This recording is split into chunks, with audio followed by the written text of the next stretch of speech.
Muy bienvenidos de nuevo. Estoy viendo allí a Samuel, me parece que lo vi, que está por allí. Bienvenido. Si nos visitas por primera vez.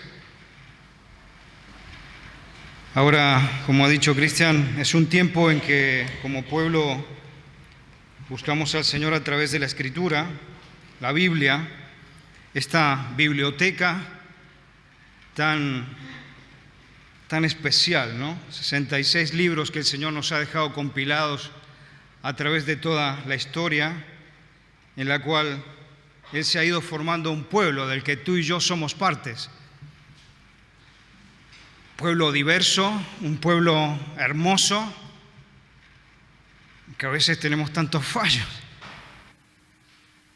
Pero pensaba en lo que decía Dani, ¿no? Este aniversario de tantos años que el Señor le llamó a seguirle, y también creo que a cada uno de nosotros, ¿no? El Señor nos ha dado esa promesa como a Él y nos considera un pueblo hermoso, valioso, y más pensando en los días que vivimos. La semana pasada me tocó introducir también un texto del Evangelio, y para eso el Señor me guió a entender la época que estamos viviendo, una época compleja, una época difícil, una época poscristiana que Bauman, este sociólogo que les compartí, me impresiona, ¿no? Una persona que desde la sociología nota lo que está pasando a nuestro alrededor,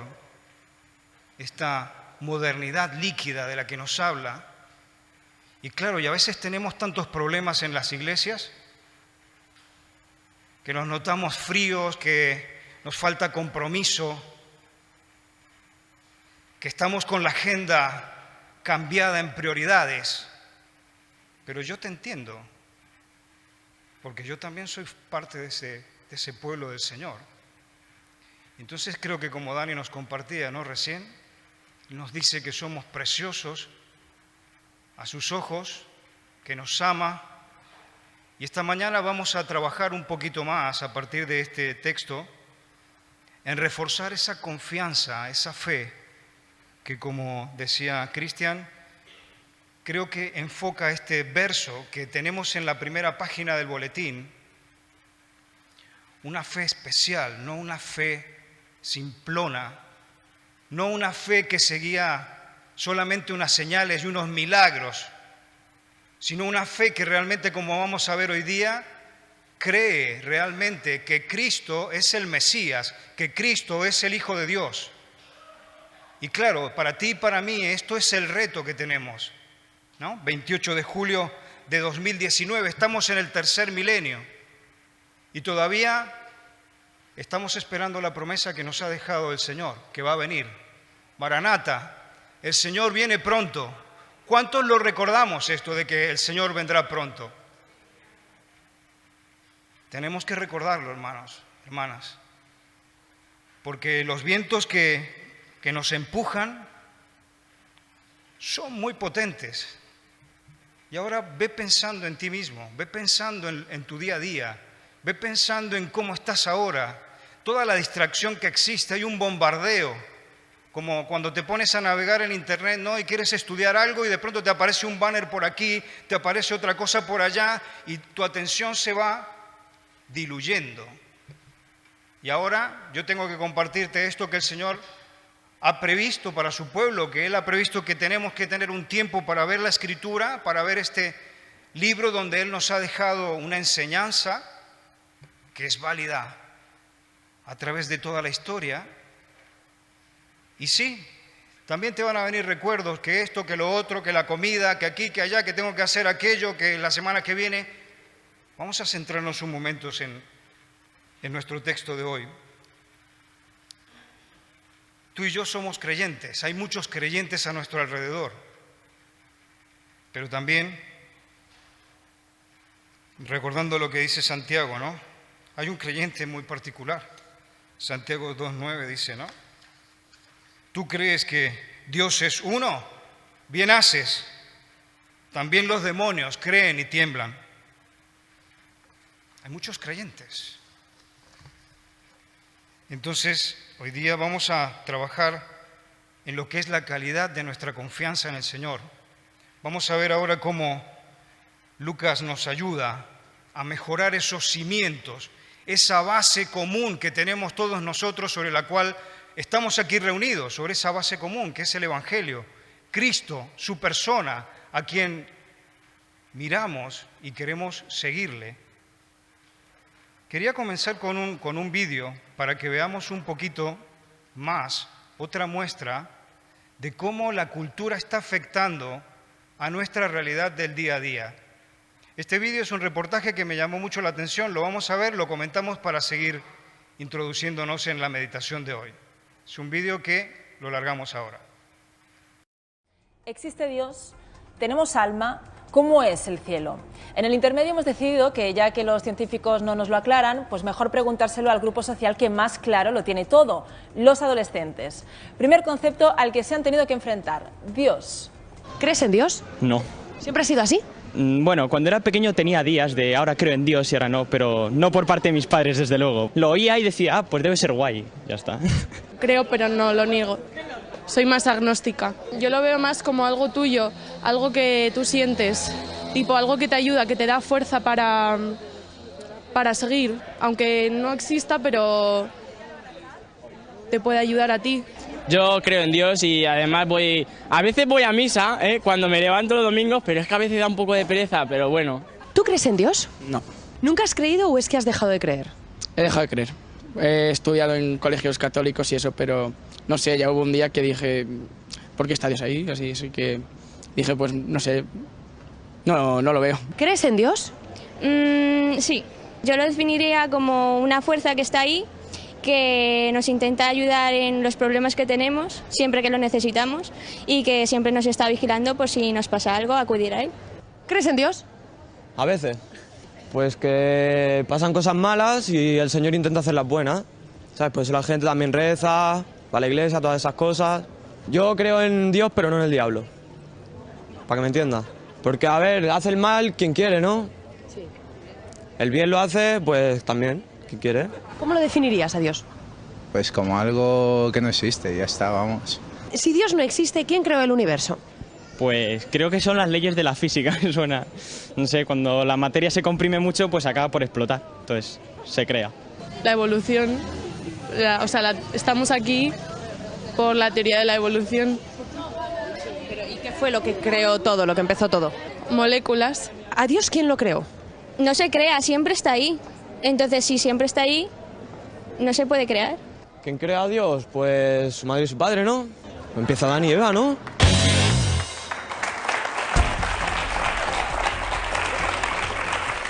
Bien, creer en Dios, una cuestión menor comparada con la verdadera prueba de fe.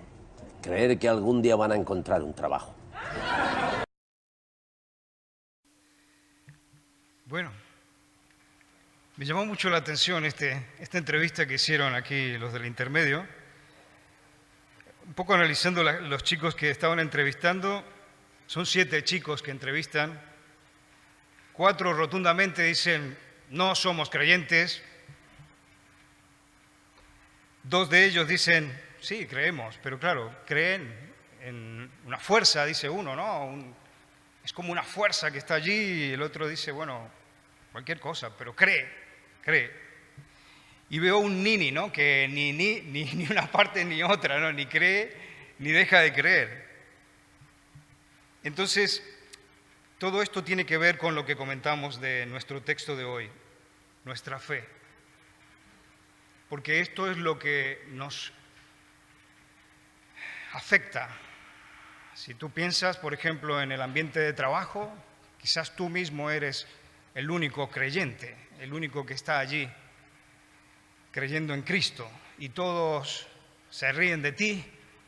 Tú mencionas algo y dicen, pero ¿este de qué época es, no?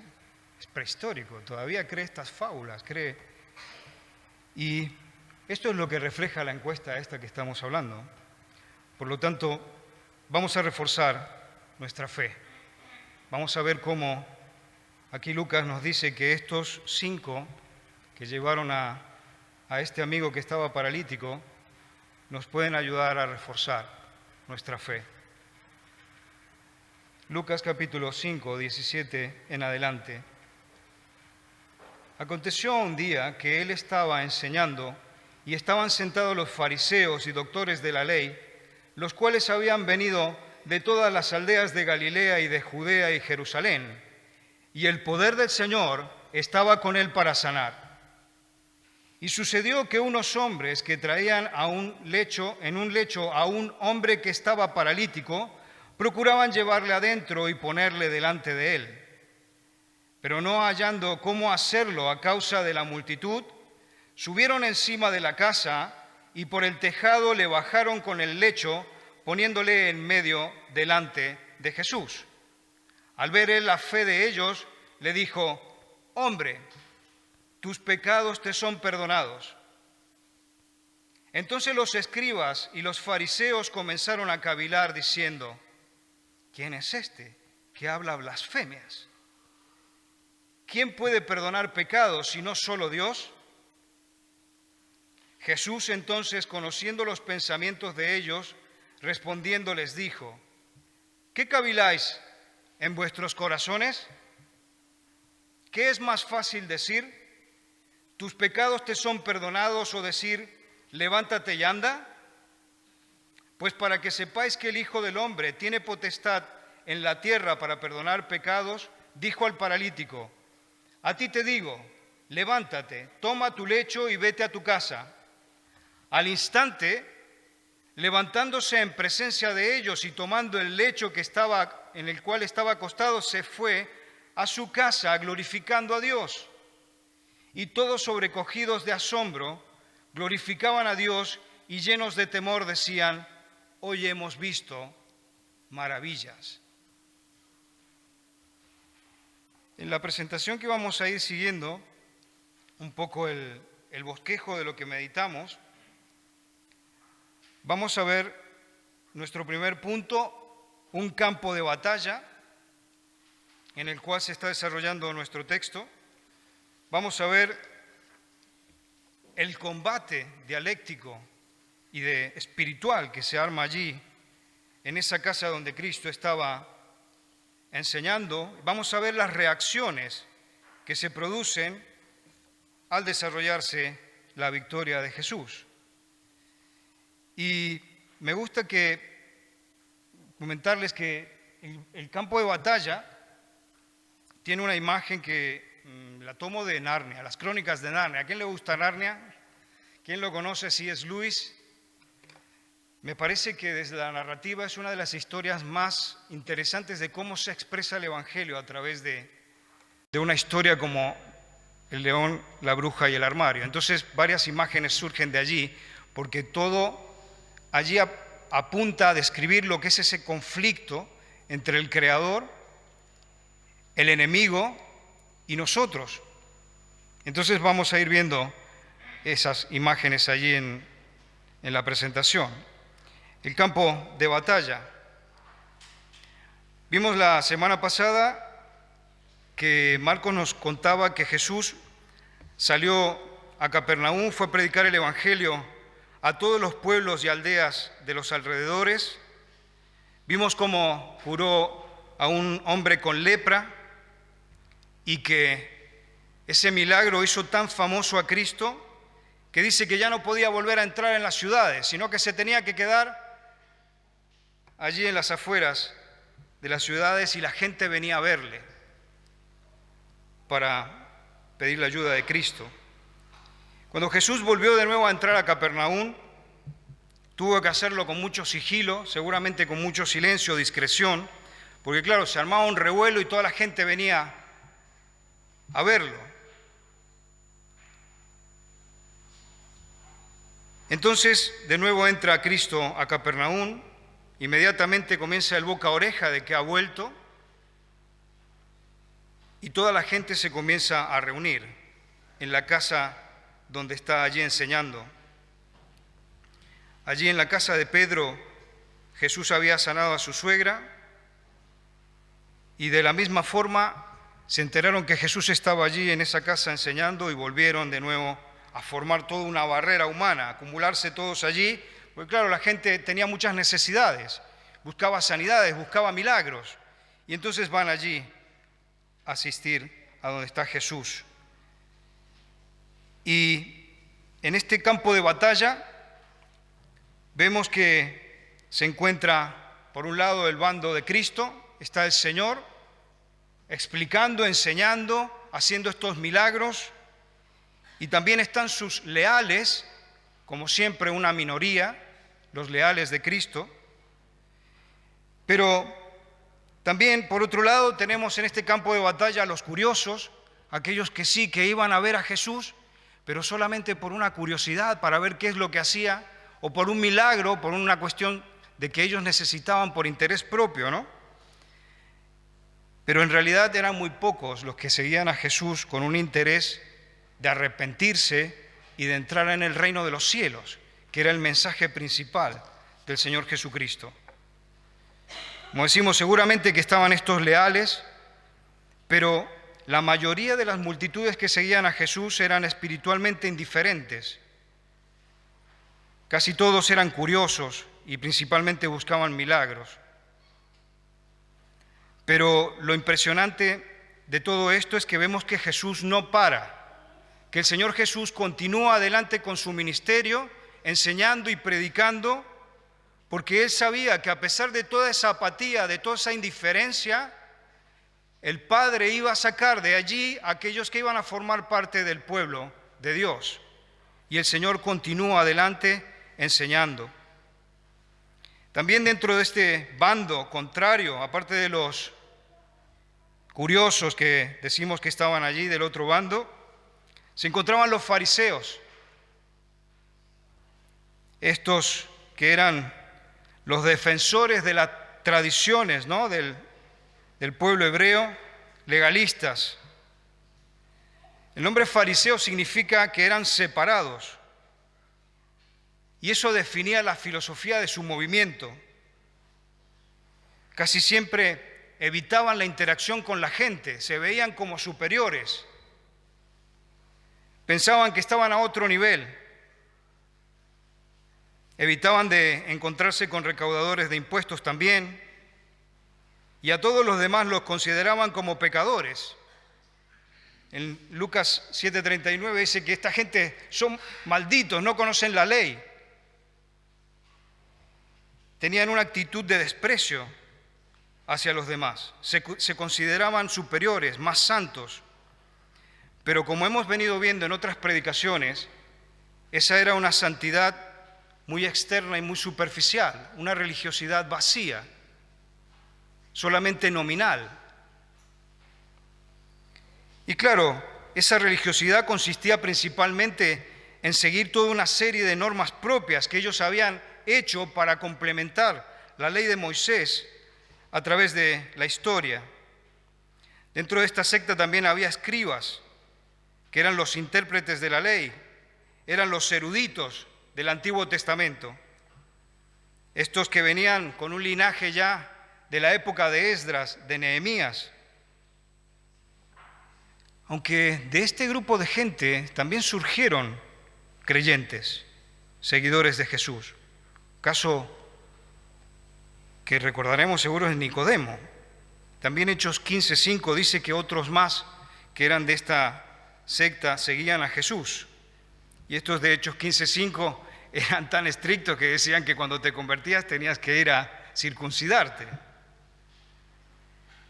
Ese día los escribas y fariseos estaban mezclados allí, en ese auditorio donde Jesús estaba enseñando. Pero ellos no estaban allí con la idea de apoyar el ministerio de Cristo, ni tampoco porque consideraban que iban a aprender de Jesús. Más bien estaban allí porque veían a Jesús como una amenaza creciente, porque el Señor en poco tiempo que había comenzado a predicar y a enseñar, su fama, su prestigio se había extendido por toda Galilea, y entonces todo eso había llamado la atención de ellos y estaban allí, que querían ir a ver qué es lo que estaba enseñando.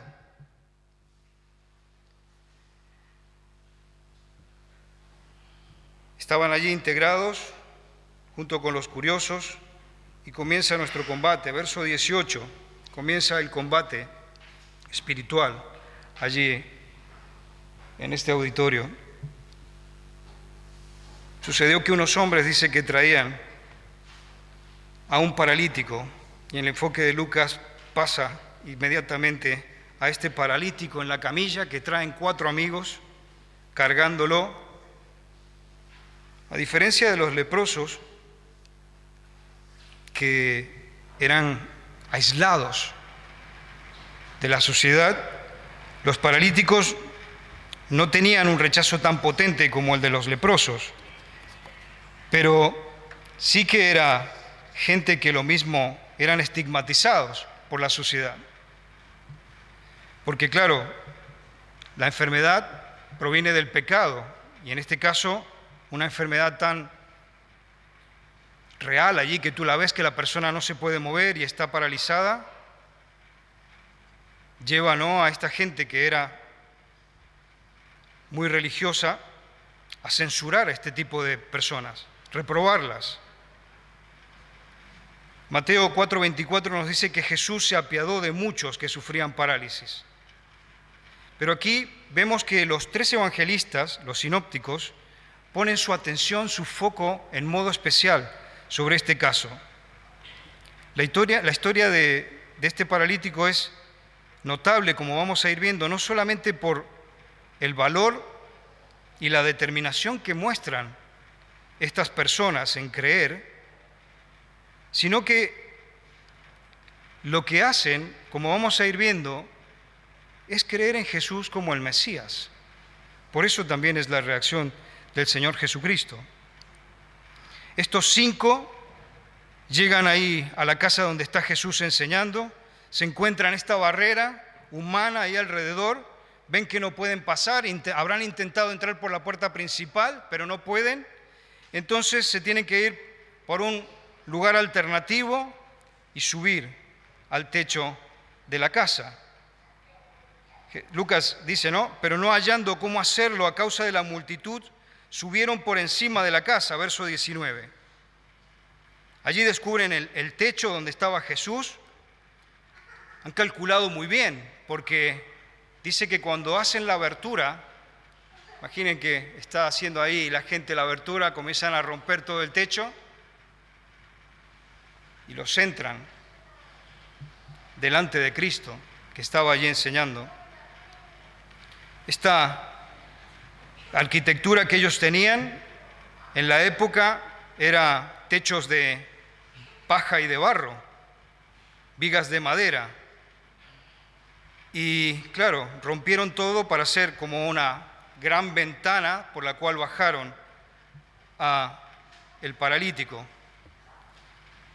La estrategia fue realmente eficaz, aunque debe haber sido bastante molesto que Jesús estaba enseñando allí, de pronto se oyeron todos los golpes, la distracción, caían los escombros.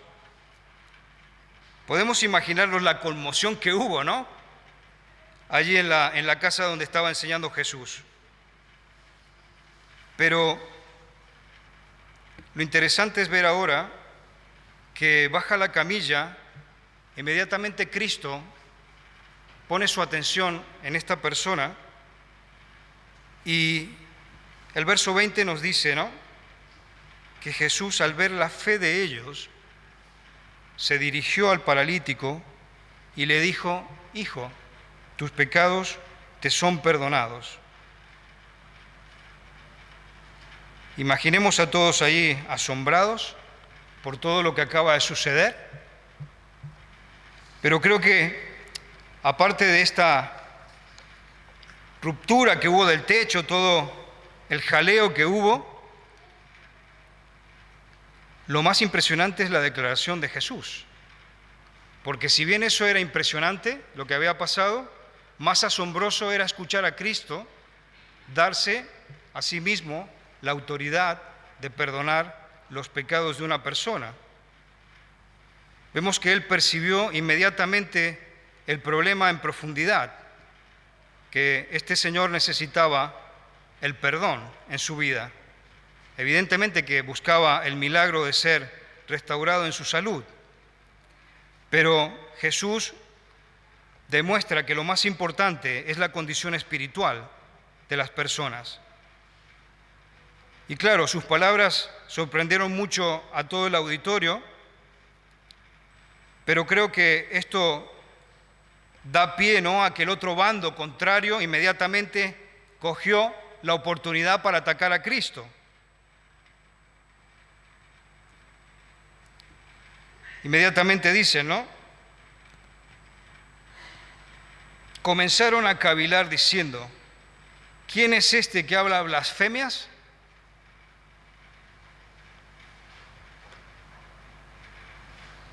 La declaración de perdón que el Señor Jesús hace demuestra quién es Él, el Mesías, el Salvador, aquel que realmente puede perdonar al ser humano. Pero estos, claro, los contrarios dicen que es un blasfemo. ¿Quién puede perdonar pecados si no solamente Dios? Y evidentemente que su premisa era correcta. Su premisa era correcta, pero Jesús desafió y retó al auditorio al expresar de que Él tenía la autoridad para hacerlo. Pero claro, los fariseos lo vieron como un blasfemo.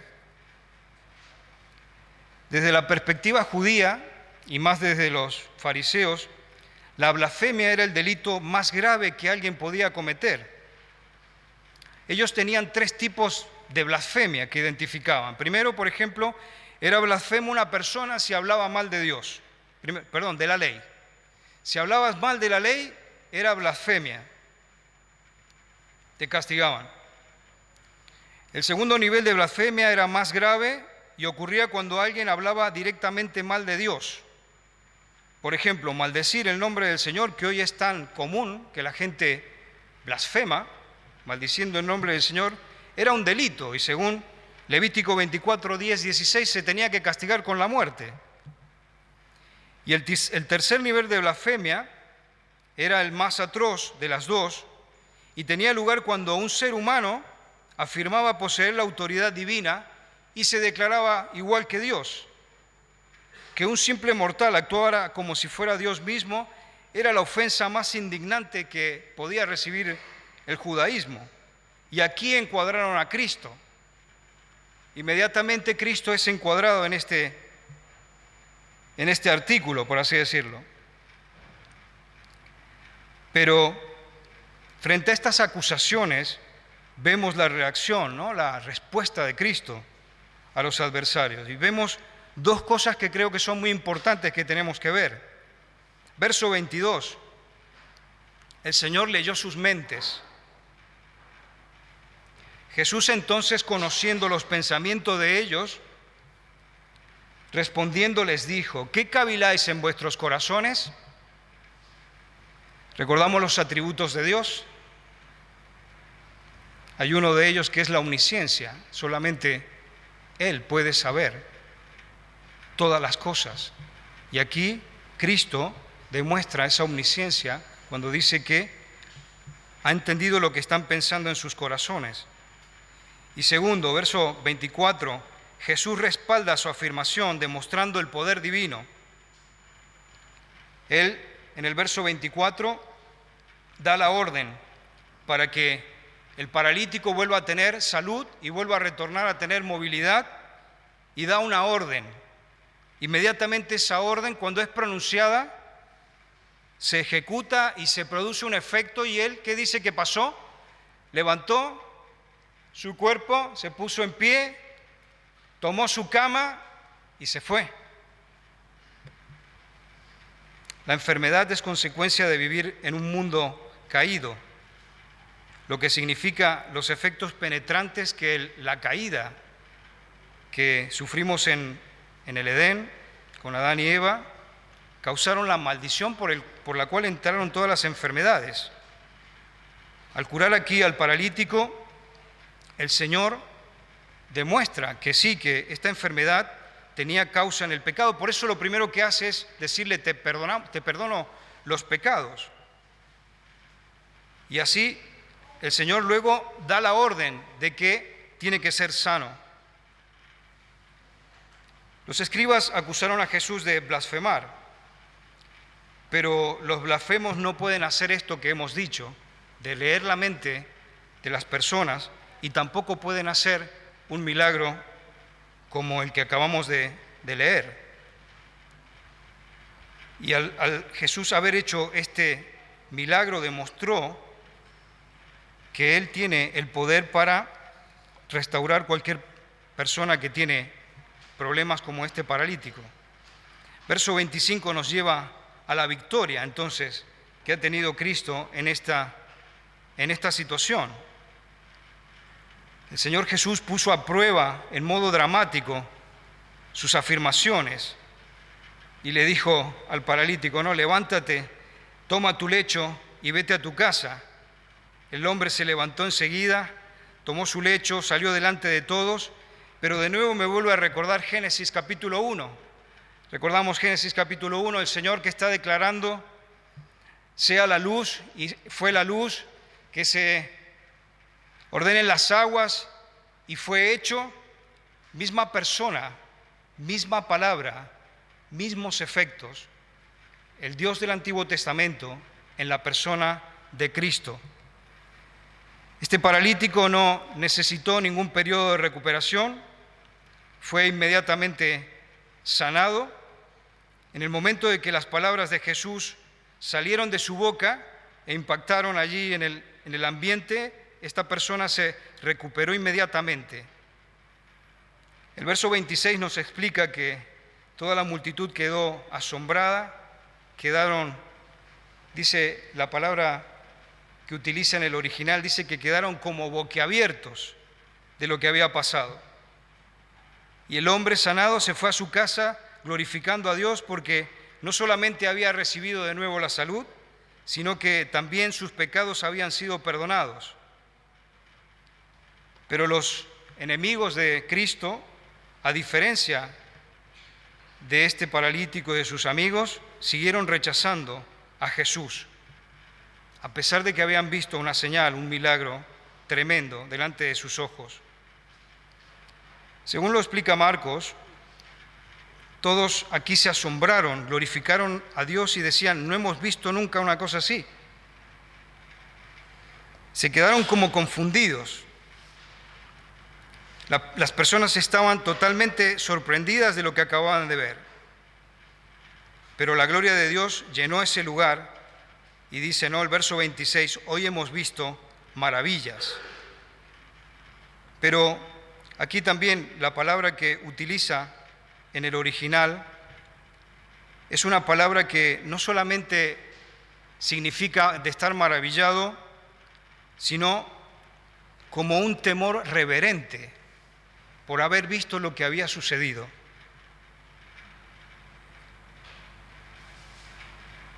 Creo que la gente que estaba allí también pensó, como estaba diciendo al principio, que Jesús había sido dotado de un poder para hacer este tipo de señales. Y aunque estaban atónitos, aunque estaban allí asombrados, terminaban de ver a Jesús solamente como un hombre y no terminaban de verlo como el Mesías, como el Hijo de Dios. Esto es un tema que, como vamos a ir viendo ahora en las aplicaciones, tiene mucha importancia para nosotros. Mucha gente allí en esos días que presenciaron al Mesías actuando en vivo y en directo, solamente lo seguían por esas señales, por los milagros, y se negaban a creer en la divinidad que Él tenía en su persona. Juan lo explica en un modo clarísimo, Juan 12:37. A pesar de que había hecho tantas señales delante de ellos, no creían. Como veíamos la semana pasada, el domingo, los milagros de Jesús, según el Evangelio de Marcos, son principalmente unas señales que tendían a demostrar la autoridad de la persona de Cristo, que Él tenía el poder para perdonar y también para hacer estos milagros. Y además de eso, el Señor terminó su ministerio presentándose a Él mismo como el sacrificio perfecto para que todo aquel que cree en Él y le acepte sea salvado. Yo creo que hoy en día también esta declaración, ¿no?, de Jesús es válida para todos nosotros. Si nos visitas, si es la primera vez que escuchas del Evangelio, tus pecados te son perdonados, también es válido para nosotros. El mayor beneficio que ofrece el cristianismo actualmente, esto que somos una minoría y por eso decía que somos un pueblo precioso, como oraba recién Juan Garrido, ¿no? Ese pueblo llamado a ser sal en un mundo perdido, en un mundo que no quiere saber de Dios. Nuestra fe es preciosa. Y Él ofrece ese perdón a todos aquellos que están dispuestos a arrepentirse de sus pecados, a creer en su nombre y a entrar en este reino de los cielos que Él mismo dice que se ha acercado, que está en medio nuestro. No tenemos que ir a buscarlo ni allí, ni allá, ni a Argentina, ni a Chile. Está aquí en medio nuestro el reino de los cielos. Vamos con aplicaciones. Y creo que una primera pregunta que nos sirve para aplicar todo esto que hemos meditado es: ¿qué significa la incredulidad? La incredulidad significa que yo, por ejemplo, me puedo hacer una reserva en cuanto a creer a algo que me están diciendo. Tú me dices algo y yo digo, mira, me reservo la opinión, ¿no?, de creer si es verdad o no. Normalmente la incredulidad nos lleva al escepticismo. El escepticismo, y hoy en día se escucha mucha gente, ¿no?, que dicen, no, yo soy muy escéptico. Es una doctrina que considera que la verdad o bien no existe, o bien, si existe, el hombre no la puede reconocer. Y claro, esto que es muy potente alrededor nuestro hoy en día, tiende a contagiarnos. Y por eso, en las iglesias, tenemos muchos problemas. Tenemos muchos creyentes que no creen a la Escritura. La autoridad de la Escritura está como decayendo. El liberalismo también está afectando mucho, ¿no? Y claro, Jesús dijo, ¿no?, una gran verdad: yo soy el camino, la verdad y la vida, y nadie va al Padre si no es a través de mí. Si nosotros estamos infectados de incredulidad y de escepticismo, se nos hace muy difícil creer esta verdad que el Señor Jesucristo declaró.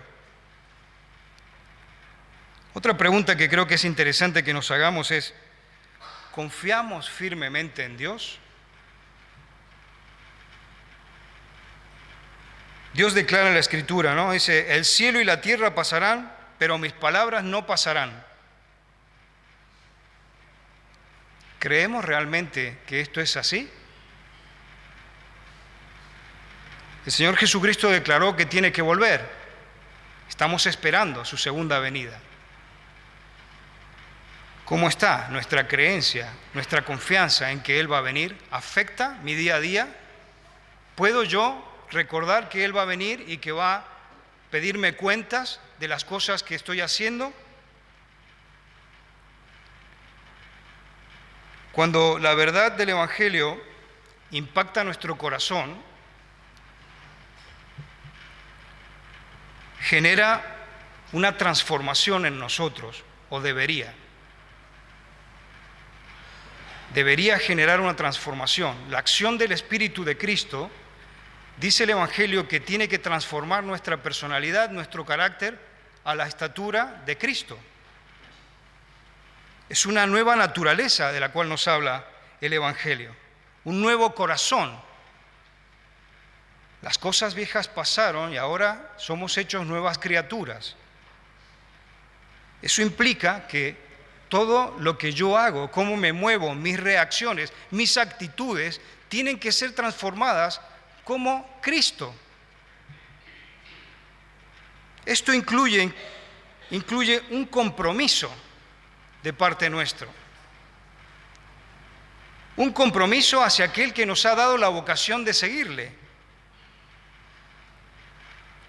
Claro, entonces tenemos que preguntarnos a qué punto está nuestra conversión. Como hemos dicho, ¿no? En aquel tiempo mucha gente seguía a Jesús, pero ¿cuáles eran sus motivaciones realmente? ¿Cuáles son las nuestras a fecha de hoy? Esta gente le seguía porque querían ver qué es lo que hacía Jesús. La espectacularidad buscaban. No amaban su doctrina. No consideraban entrar al reino de los cielos y arrepentirse. Hermanos y hermanas, no caigamos en esto. Tenemos una influencia muy potente que nos lleva hacia allí. ¿Cuántos cristianos incrédulos hay en la iglesia? Creo que es una pregunta que también nos tenemos que hacer. Quizá les parezca rara. Pero ¿cuántas veces tenemos situaciones de gente deprimida, de gente mal? ¿No creemos que lo que dice la Escritura, que todas las cosas que nos pasan a los discípulos de Cristo nos ayudarán para bien? Y en ocasiones también nuestra alma está sin descanso, porque inclusive te digo, a veces estamos no en una situación de problemas, ni de enfermedad, no estamos ni en situación de necesidad, estamos hasta en periodos de bonanza. Es muy común hoy en día que estemos donde nosotros vivimos en un periodo de bonanza, pero ¿tenemos la serenidad de estar en Cristo en un periodo de bonanza? Recordemos que la incredulidad, el escepticismo, nos lleva a una religión sin corazón, como la que estamos viendo que practicaban los fariseos. Sentimos paz en nuestro corazón, sentimos la serenidad en circunstancias difíciles o en circunstancias buenas, o estamos viviendo una religión nominal y no un cristianismo verdadero. Termino con una imagen penetrante del Salmo 131. Es un salmo de David.